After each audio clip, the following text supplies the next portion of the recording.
Slone is going to speak to us on Buddhism and the three kind of main focuses. Is that correct? Something like that. Something like that? Yeah. Yeah, so we'll welcome him up here to do that.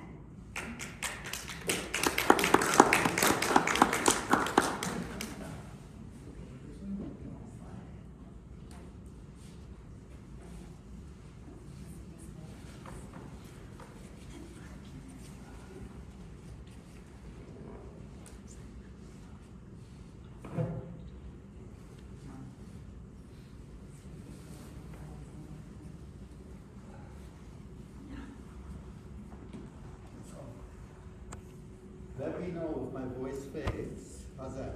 That's good so far. I'm happy to be back at UU River Falls. Been here a few times. And one time, some years ago, I said, let's try giving a talk sitting on my butt. Because somehow I'm less ungrounded when I'm sitting like this and more calm. And I was quite happy, and I've been doing that ever since. So it helps me to think, feel a bit more settled.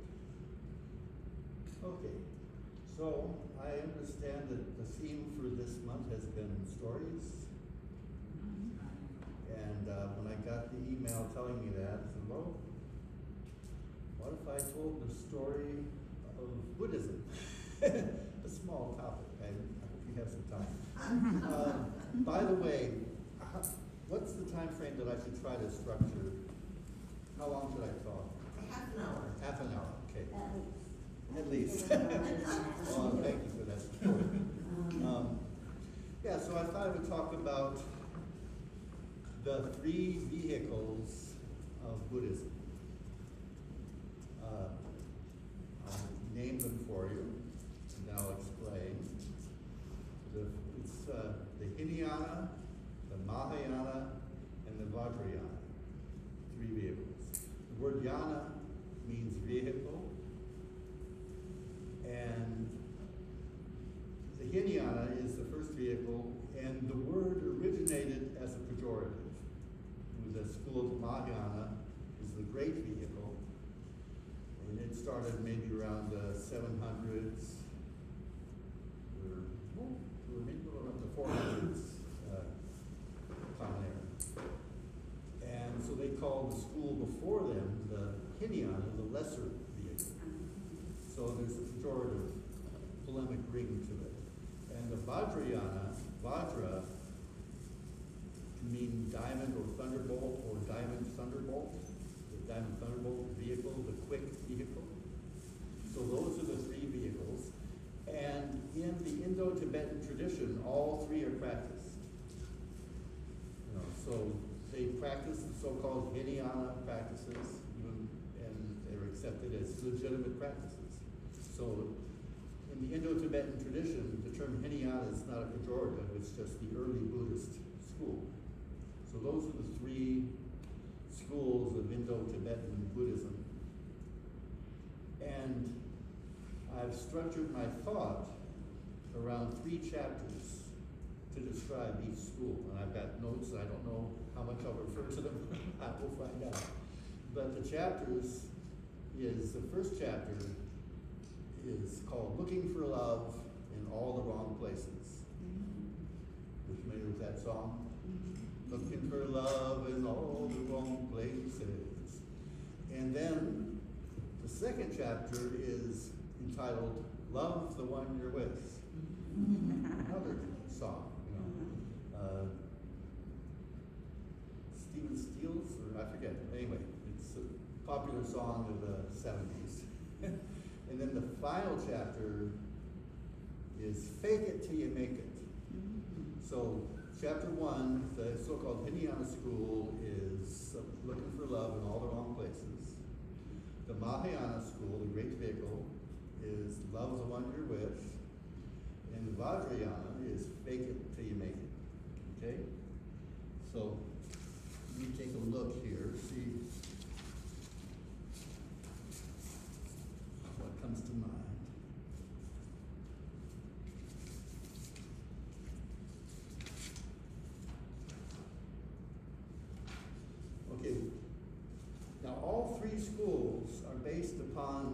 Buddhist understanding of the nature of mind. So it's important to kind of like set that. The Buddhist understanding of the nature of mind. The earliest teaching of the Buddha, he said, "This mind, O monks, is radiant. It is merely obscured by adventitious obscurations. So the nature of mind is pure radiant light. That pure radiant light is merely obscured by stories of who we think we are." Okay? But those stories obscure the light, but they don't extinguish the light of mind. That's the Buddhist understanding. So it's like original goodness, not original sin, original goodness. We are all Buddhas, we just don't know it. That's the Buddhist understanding of mind. And mind is vast. It's not something inside this organism. It's the space in which phenomena arise. So mind is equivalent to space. That's another important element of the Buddhist understanding of mind. The third Buddhist understanding is mind is empty. There's no there, independent of the moment's phenomena. Like the Vajrayāna Sutra says, mind itself is devoid of mind, for the nature of mind is pure light. What that means is, you can be aware of many things. You can be aware of the light of this candle. I can hear the sound of the heating system behind me. But I can't be aware of awareness itself. There's no there to mind. And that's emptiness in Buddhism. That's shunya, emptiness, which can sound strange, can sound daunting, but it's very liberating. So all three schools work with this understanding of mind. So let's get to looking for love in all the wrong places, okay? So Buddha was concerned with why we suffer, the Four Noble Truths. The story goes that he was Prince Siddhartha, lived in luxury. His father wanted him to be happy and comfortable because there was this prophecy that he would either be a great monarch or a great spiritual teacher. And he wanted him to be a monarch. And so he tried to protect him from the harshness of life. But Prince Siddhartha snuck out of the palace one day and saw sickness, old age, and death. Saw a sick person, somebody like me growing old, and then a corpse. And he was perturbed by the sight of suffering, and then he saw a mendicant, sannyasin, a wandering spiritual practitioner, and said, hey, maybe that's a solution. And so he left the palace and practiced for a long time.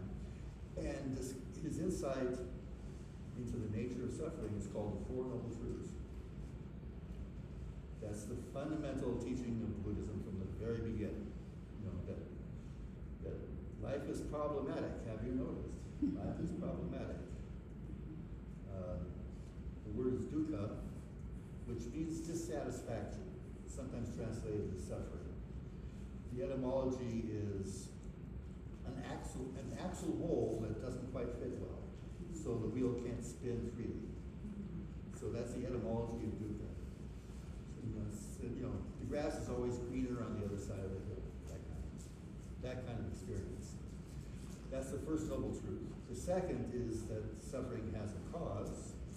The cause in Sanskrit is Trishna, always Tanha, which etymologically means thirsting desire. The if only I had this, if only I had that, which unfolds as grasping at the illusion of a self. That's the fundamental source of suffering, is that the appearance of a self is quite natural. But its nature is mirage-like. Its nature is like a rainbow. When causes and conditions atmospherically are appropriate, the asphalt will look like there's water there. That's not an indication that the eyes are misfunctioning. But if you think that's actually water, you've made a cognitive error. Likewise, on every moment, a sense of self arises based on causes and conditions. But its reality is like that of the mirage. It doesn't exist independent of those causes and conditions. When the conditions change, the feeling of the self changes. Sometimes I think I'm pretty talented and brilliant and confident. Sometimes I think I'm inept and a poser. Which is the real me? Neither. They're all momentary risings. Yet we grasp at that as something real. So the second noble truth is basically narcissism. But narcissism in a deeper understanding. When we hear the word narcissism, we think vanity, egocentrism, but if you look at the original tale of Narcissus, he made a cognitive error. There was vanity involved. He was very, very good looking. And men and women both were vying for his attention, but he says, no, they're not good enough for me. And then one day he happened upon his reflection, and he goes, oh, there's somebody that looks pretty good. Maybe they're worthy of my love. And according to Ovid, in Metamorphosis, he falls in love with the incorporeal, he falls in love with an incorporeal hope and thinks that what is water is a body. So, in Ovid's Metamorphosis, Narcissus makes a mistake. It's not, pardon me, I'm getting a little spasm here. It's not that he loves himself, it's that he thinks his reflection is something else. And so, in the second noble truth, we think that this regularly occurring appearance of a self is substantive and graspable, and we think we are who we think we are. We think we are the stories that we tell about ourselves. And we're looking for love in all the wrong places. We're looking for love in this manufactured sense of self that has no substance to it. And then the path in early Buddhism, in the Hinayana, the third noble truth, is with the cessation of grasping at the illusory self comes the cessation of suffering. That's the third noble truth. When you recognize that who you think you are is an illusion, that fundamentally there's no there, hence you are vast and ungraspable, then you don't take things quite so seriously. You recognize that suffering is driven by illusion, and this illusory suffering causes greed, hate, and delusion, and all the confusion, misery, and polarization that you see around you is driven by a mistake. Then you still feel compassion, you still feel empathy for those who are suffering, but you don't have skin in the game of suffering as much because you recognize that there's no real there, and people are fighting over phantoms, and suffering diminishes and ceases.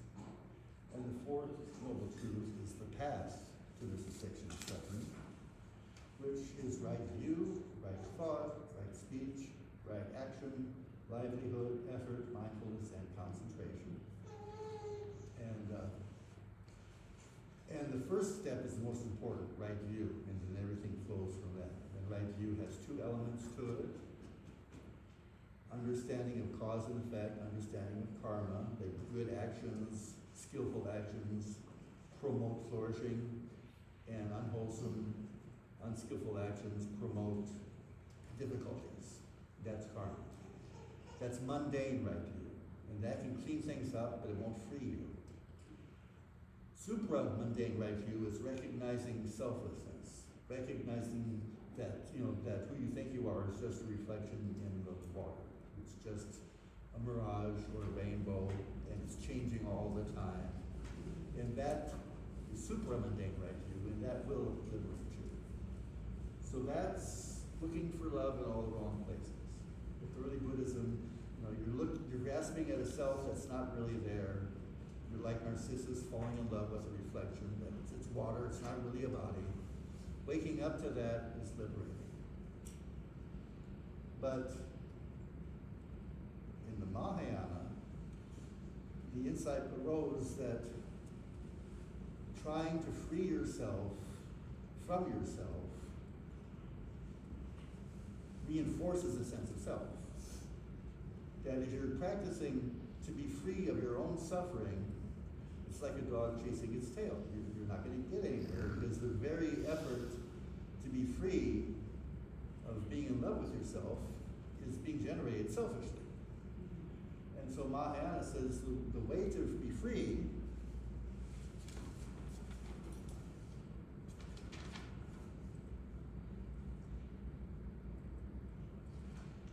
is to love. Is to love indiscriminately. That's the trick, to love indiscriminately. And I haven't read it yet, but I came up with this term indiscriminate love, and then I Googled it, and Kierkegaard has an essay about loving indiscriminately from his progressive Christian perspective. And so the insight of the Mahayana is love is the gateway to freedom. And my teacher, Norman Fisher, was giving a retreat at Tassajara Zen Mountain Center, and he quoted a passage from Shobo Genzo. My disorganized notes will find it. And this is something that Dogen Zenji's teacher, Dogen was a 12th century Japanese monk, he had a Chinese teacher, and who said the following: piling up bones in an empty field, gouging out a cave in an empty sky, break through the barrier of dualism and splash in a bucket of pitch black lacquer. Piling up bones in an empty field, gouging out a cave in an empty sky, break through the barrier of dualism and splash in a bucket of pitch black lacquer. That's clear, right? Well, that's not very clear. I know I'm joking around, but Norman had a good interpretation of that. In this talk he gave at Tassajara, he read that, and then this is his commentary on that to make sense of what Time Pong Wu Jing, Dogen's teacher, was trying to say with that cryptic little poem. He said, Norman said in his talk, the truly radical teaching of Buddha and the beginning, middle, and end of the Buddhist path is that suffering is built into time and space and consciousness. It cannot be avoided. Okay? There is no path to the extinguishing of suffering. Have you noticed? The ones you love will die. Pain is inevitable. Grief is inevitable. There's no escape from suffering. That's the statement he made. Piling up bones in an empty field. So he makes that statement. Norman did it in the monastery. The truly radical teaching of Buddha and the beginning, middle, and end of the Buddhist path is that suffering is built into time and space and consciousness. It cannot be avoided. But it can be transformed. Throwing away our lives. Instead of staring into a pool like Narcissus, just, give your life away. Give it away. Don't calculate the cost. Throwing away our lives. Gouging out a cave in emptiness. We don't understand where we're at. Reality boggles the comprehension. Suffering boggles the comprehension. Empires rising and falling boggle the heart and mind. So we'll just gouge out a cave in emptiness. We'll just take refuge in our own lack of understanding. We'll take refuge in our own incapacity to understand. That's gouging out a cave in emptiness. So throwing away our lives, gouging out a cave in emptiness, we can crash through our limitations into limitless love. Splashing in pitch black darkness and going beyond everything we think we know. So that's the Mahayana. The way to freedom is love. Love the one you're with, whomever they are. I was listening to a progressive Christian podcast recently, and I won't mention her name, but this progressive minister adamantly refused to pray for Donald Trump. She's like, I'm not going to do it. I'm not going to do it. Which I think is a mistake. I think that's a mistake. And when I was listening to that podcast, I thought about, Jesus on the cross. What did Jesus famously say? Father, and you said that this morning. Father, forgive them. They don't know what they're doing. That kind of prayer is essential. To pray that Donald Trump know authentic, gentle human kindness in a deep, deep way. That he encountered a passive compassion and empathy.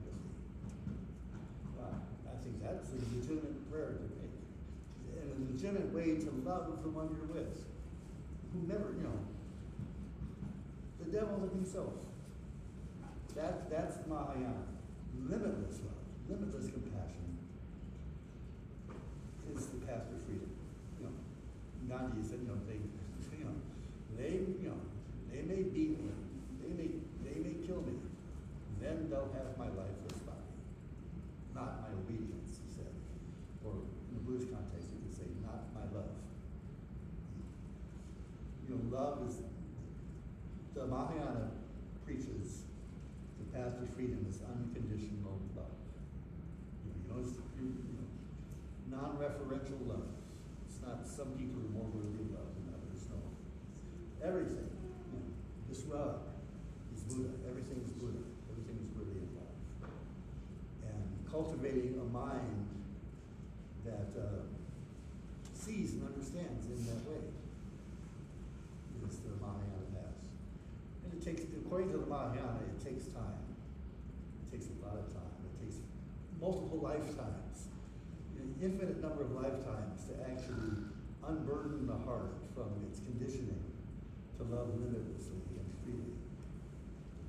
And so we practice over and over again. Can I love this person? Can I watch my mind, let go of my irritation, let go of my resentments, and try to cultivate more love, more understanding. That's love of one. That's the mind.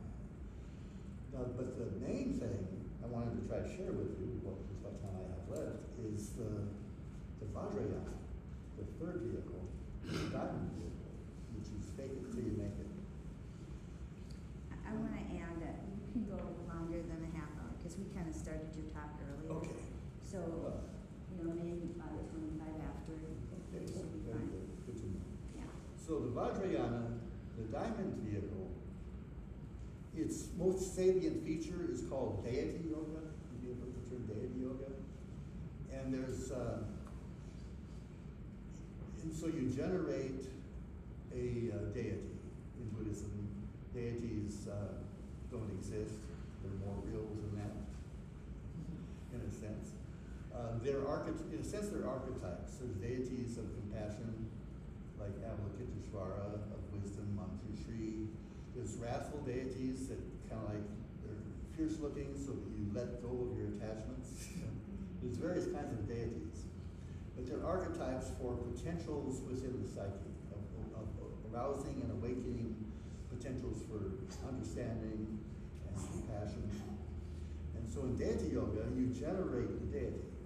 And you generate the deity sometimes in front, when you see the deity in front, and you cultivate a way of seeing them clearly with the eyes closed. You take it like a thangka, an image, and you gaze at it So you can close your eyes and see it as if your eyes were open. And then you meditate on the deity. And you endeavor to have one-pointed attentiveness to the deity. And then you ritually offer, in imagination, mountains and jeweled forests and various offerings to the deity. And then when you've completed that stage, then you generate yourself as the deity. For you yourself are Avalokiteshvara, the Bodhisattva of compassion. And you visualize making offerings to yourself as the deity. Here's a description of that I brought with me. So this is a text from the Maitreya Sadhana. Maitreya is the Buddha to be. Maitreya is a celestial bodhisattva hanging out in his heaven. And at some point, he's going to say, okay, it's time for me to become a human being. And there'll be the Buddha to be, like Shakyamuni was the Buddha of 2,500 some odd years ago. Maitreya is going to be the next Buddha. And so you, in this practice, you visualize yourself as Maitreya. And you see, instantly I become Maitreya Buddha with a clear light body, golden in color. With one face and two arms, my two hands are poised at my heart in the mudra of turning the wheel of Dharma. In each hand I hold the stem of a lotus. Upon the right is a wheel, upon the left is a vase. My black hair is pulled back and tied in a knot, and my head is crowned with a stupa of enlightenment. My face wears a smiling, peaceful expression, and my body is adorned with the 80 qualities and 32 marks of magnificence. Precious ornaments decorate my body, and I emanate an aura of 5-colored light. I emanate an aura of 5-colored light, etc., etc., etc. I can go on. So you, in other words, you rewrite the script based on the empty, luminous nature of mind. There's no there. It merely arises independence upon causes and conditions, right? So if it's a gloomy day, you got bad news, you're a grumpy person. That's who you really are. And what about when it's a sunny day and you get good news and you're buoyant, you know? So that's a sense of self arising independence upon causes and conditions. There's no there independent of the conditions that produce the mirage of a self. Why not introduce your own causes and conditions and have some agency in what kind of empty, illusory self arises? Create an illusion of self that is more efficacious, more advantageous to beings. And one illustration of the dynamic of this, and this is a quick vehicle, you know, fake it till you make it. Just imagine you're already a Buddha. You know, forget about those infinite lifetimes of cultivating compassion. Be a Buddha now in your imagination. Now, have you noticed that if you go into Family Fresh and you have a smile on your face, people just can't help themselves, they smile back? What is that? What is that power?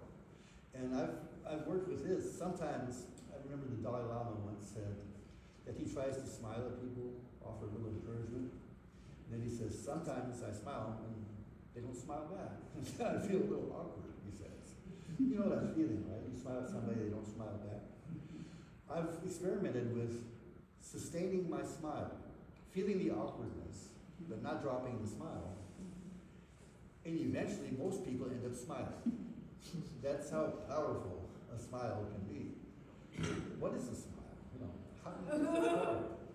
Well, what about, you know, visualizing yourself as a fully enlightened Buddha, knowing that it's just a story, but it's a heck of a lot better story than we might tend to tell ourselves habitually about, you know, how we just can't get it together and how we're not as kind as we should be. Well, tell a different story. Choose, you know, and work at it elaborately so so that it has some compelling quality to it. You know, it's a story. It's important that you realize it's a story, because otherwise that's called psychosis. You know? But if you have some insight into the anti-Lewis nature of mind, and how that a mirage of self arises dependent upon conditions, you say, well, let's bring in some conditions. Let's take charge of this mirage, the story making that produces the mirage. So we produce a beautiful mirage, a kind mirage, a mirage of deep patience and compassion. And one description that I love, that I encountered a long time ago, I was in the monastery myself when I encountered this, a lama by the name of Geshe Michael Roach. He's a New Yorker who went to Tibet and went through the full training and became a Geshe.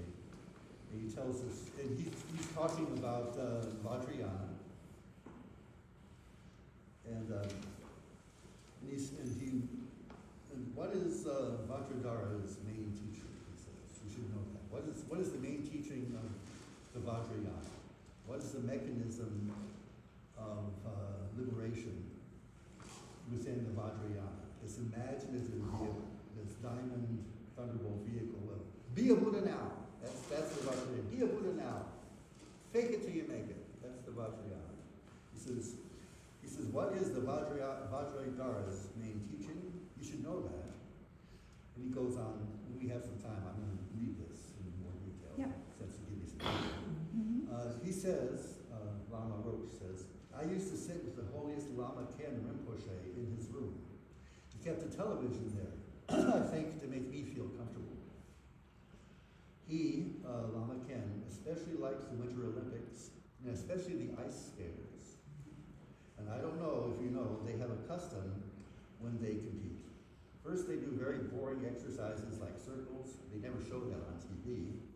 Then later, they get to do their special figure skating to music. They combine great skill with beauty, and Rinpoche was overwhelmed by the beauty. And then there's a custom that if you win the gold medal, then you get to come out for an encore. Okay, so that's an important piece. You know, after you win the gold medal, you get to come out and do an encore.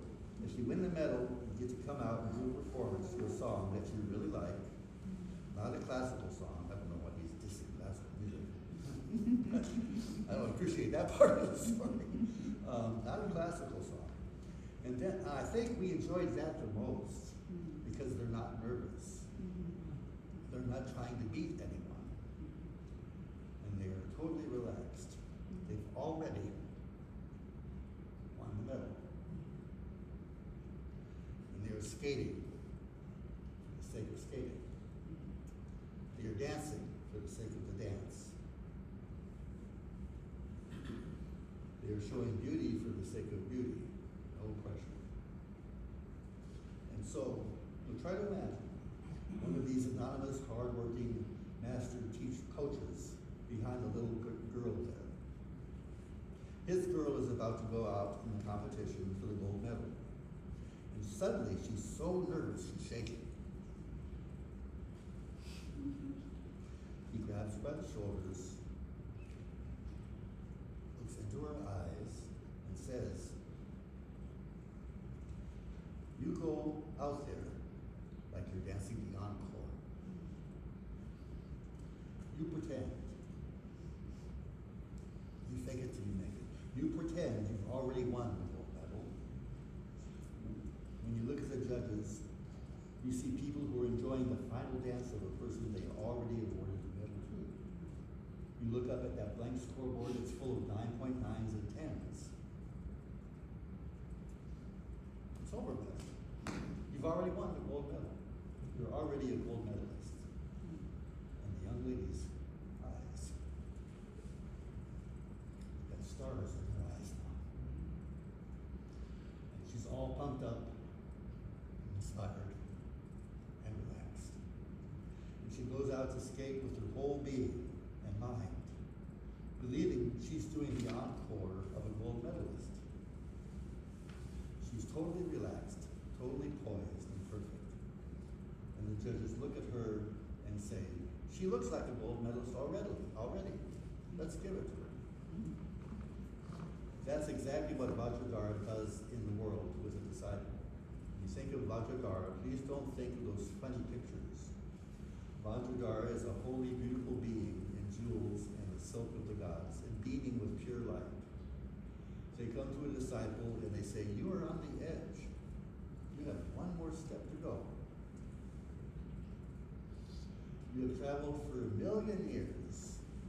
You've been reincarnated millions of lifetimes. And just a few more feet to travel to be Vajrayāna himself. So act like Vajrayāna. Think like Vajrayāna. Look like Vajrayāna. So that's the fake it till you make it school of Buddhism, Vajrayāna. This mind, O monks, is limitless radiance. That radiance is merely obscured by limited stories we tell ourselves about who we are and what we are capable of. The Vajrayāna, write your own story. Be as creative as you possibly can. Knowing it's only a story, and since it's only a story, it can never do full justice to who you actually are. So go crazy. Make a vast, as vast as you can imagine. Who you are will exceed whatever it is you imagine.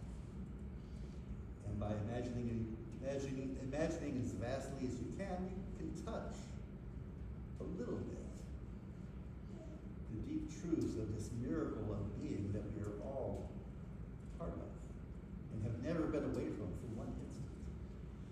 And there are all sorts of dire stories floating around, and we can latch on to any dire story we like and suffer the consequences of that choice. Or we can try to access our creativity and write a story that can open up new vistas in the human adventure that we're part of. This is what spiritual practice does. It unlocks heretofore unrealized aspects of what it means to be human. And I'll close with illustrating that a little bit if I can. Spiritual practice, the point of spiritual practice is to open up or unlock potentials that have yet to come into actuality.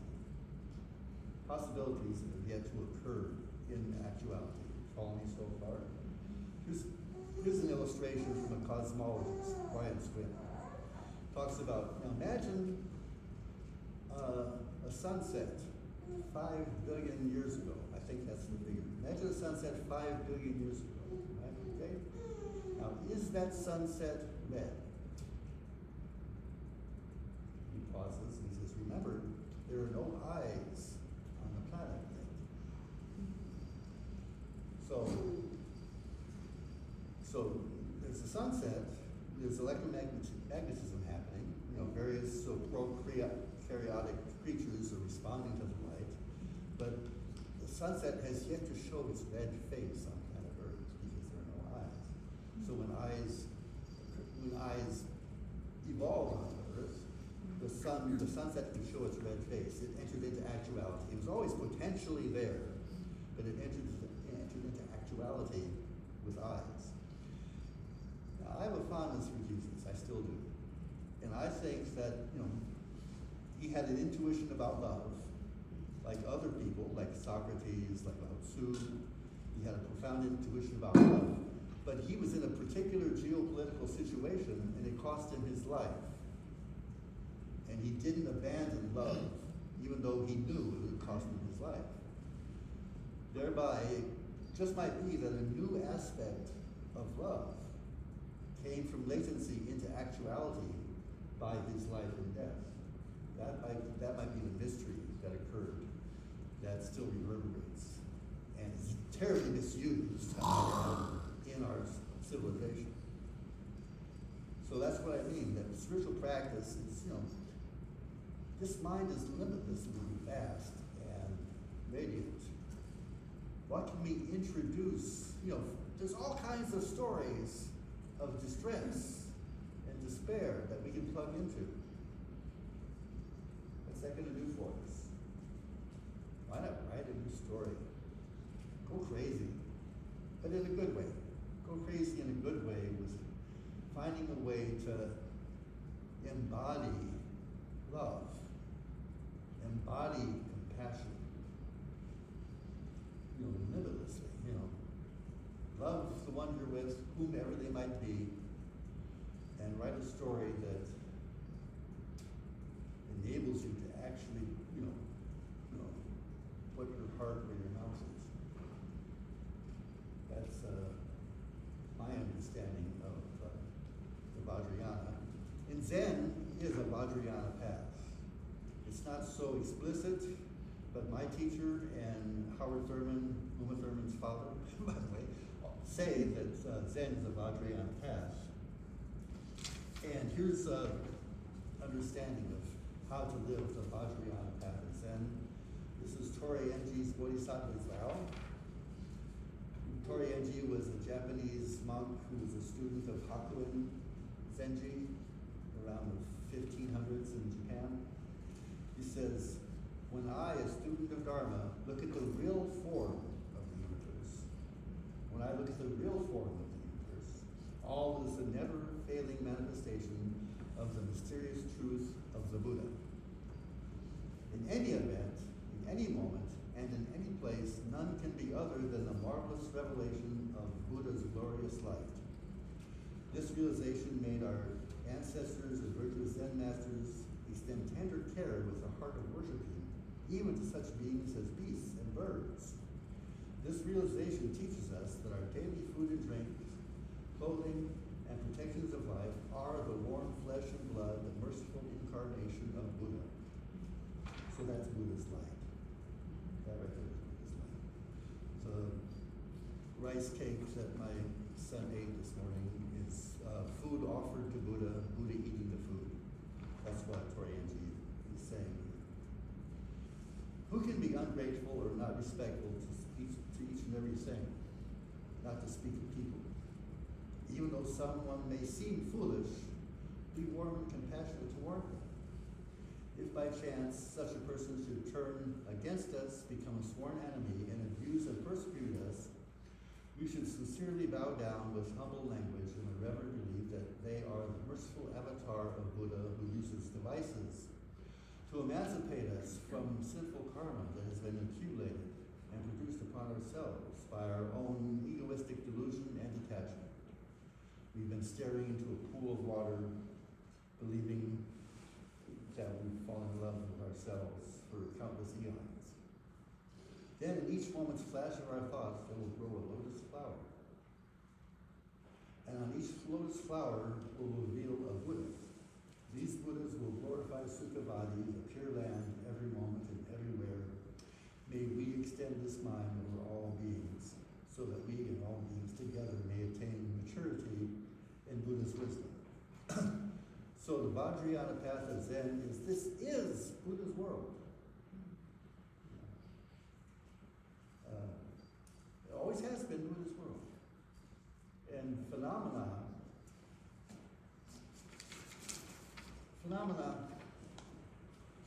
I'll wrap up really quickly. Phenomena are kind of like this. You know this illustration? You look at it one way and you see a young woman. You look at it another way, you see a slightly older woman. That's phenomena. The ink on the page has not changed, right? But our apprehension of it changes according to the story we tell around it. Now, you can pick a tree.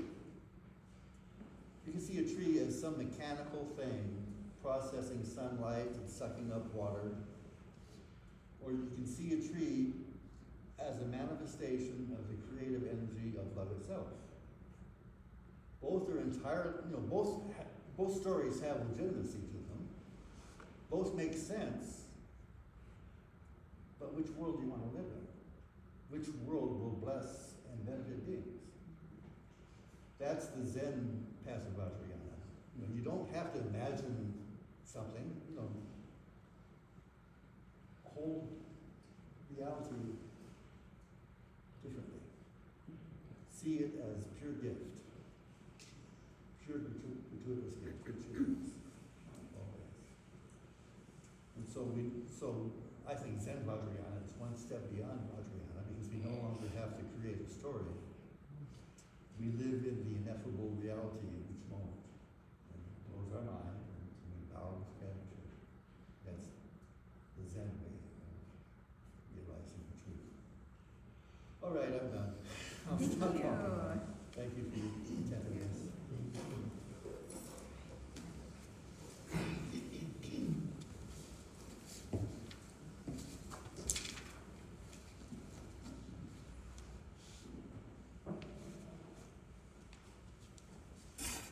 Thank you so much. Yes, in this time of a lot of difficult stories, we need to change something.